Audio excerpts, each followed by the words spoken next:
మిమ్ము నేను వేడుకుంటున్నాను పితృదేవా, కృపతో మీరు ఉదయించండి, వచ్చి నా అర్ఘ్యాన్ని స్వీకరించండి.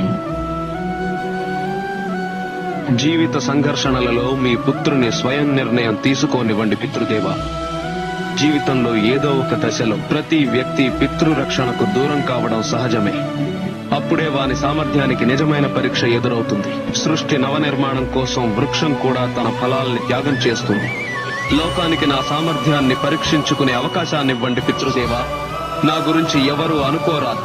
మీ సహాయం ఉంటేనే నేను విజయాన్ని పొందగలనని. ఒకవేళ ఇదే జరిగితే నా మొత్తం జీవితానికి కలంకం సోకుతుంది.